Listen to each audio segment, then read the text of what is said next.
Okay, this is part 2 of lecture number 6, which is persuasive speaking. We're picking up where we left off.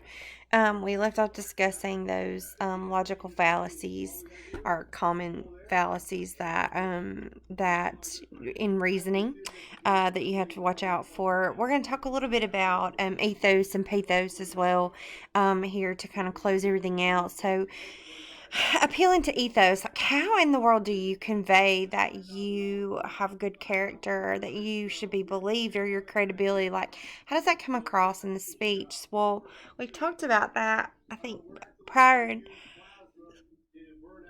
a couple of lectures back. How to, being well prepared when you're giving a speech, being rehearsed, but not stiff, making good audience contact, it displays confidence, those kinds of things. But rhetorically, like what does that look like? So perceived credibility depends on their perception of your goodwill, the idea that you understand, that you empathize with, and that you are responsive to your audience.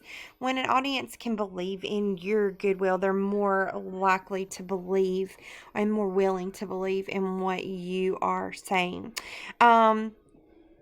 Empathy is the ability to see the world through the eyes of someone else.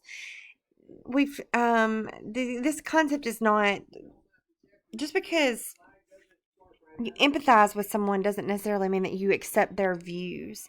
It's just more that you acknowledge that they are valid, that they are valid to them, and being able to see it through their eyes. Responsive, it means that you care enough that you acknowledge feedback. If there are questions, you're responsive to those. You're responsive to those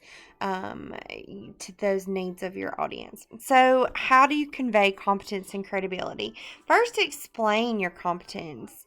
Um, Use evidence from respected sources. Use nonverbal delivery to enhance your credibility, your professional attire, confidence, eye contact. Um, you know,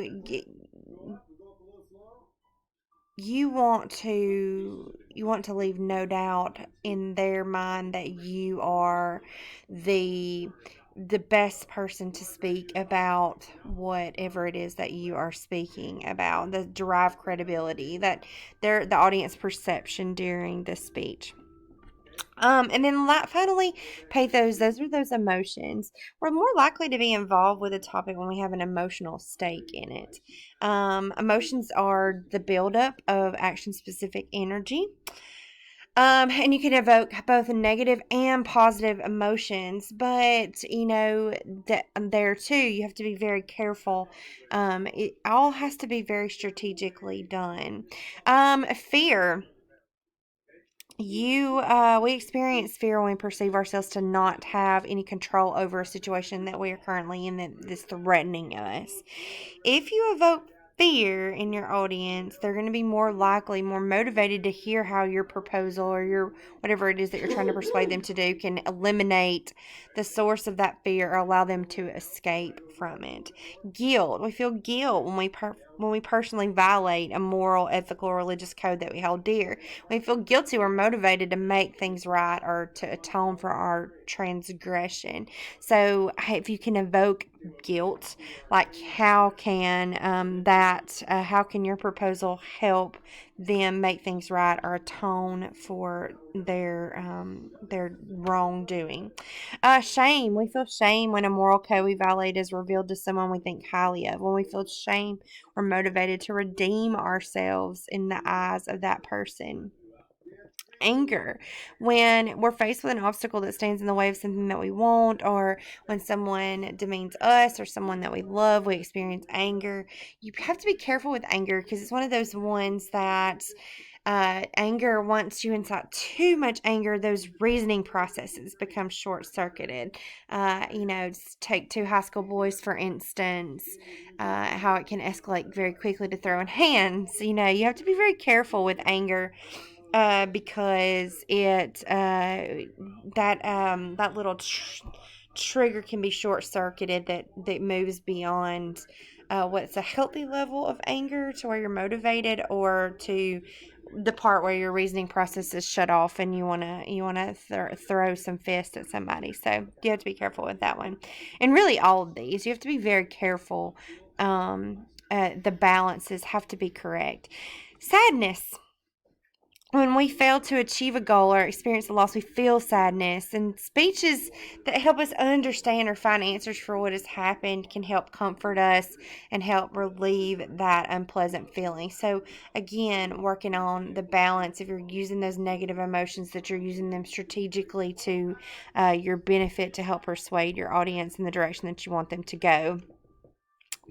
On the same token, on the flip side of that, you can evoke positive emotions, happiness and joy, that build up a positive energy when we accomplish something, when we have a satisfying interaction with someone, when we get a new object or a car or something that appeals to us.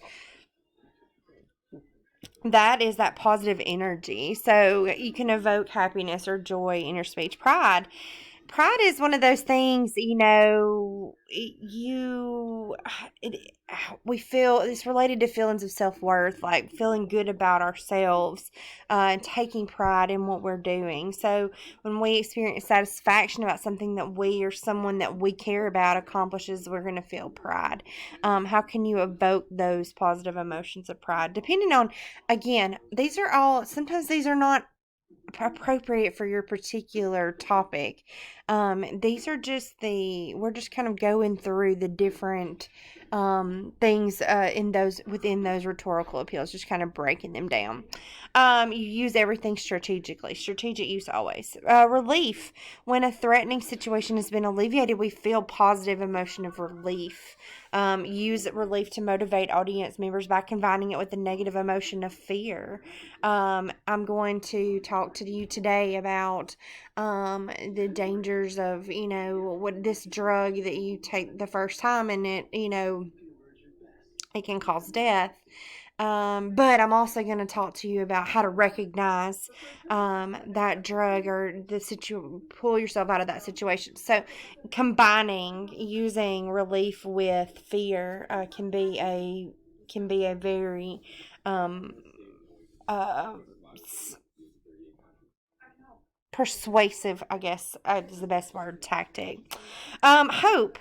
That's the emotional energy that stems from believing something desirable is likely to happen. And hope is very empowering. It energizes us. It refreshes us.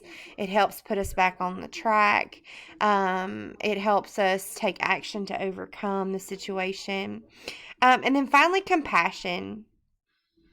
When we feel selfless concern for the suffering of another person, and that concern energizes us to try to relieve that suffering. We feel compassion, and you can evoke compassion as an emotion in your speech by describing suffering endured by someone, appealing to that sense of themselves that makes them want to help alleviate or relieve someone else's suffering. So, again, everything needs to be done with moderation. Depending on the tactics that you're using, you need to use strategically, using those tactics, those appeals, to your benefit to get the result that you want from your speeches.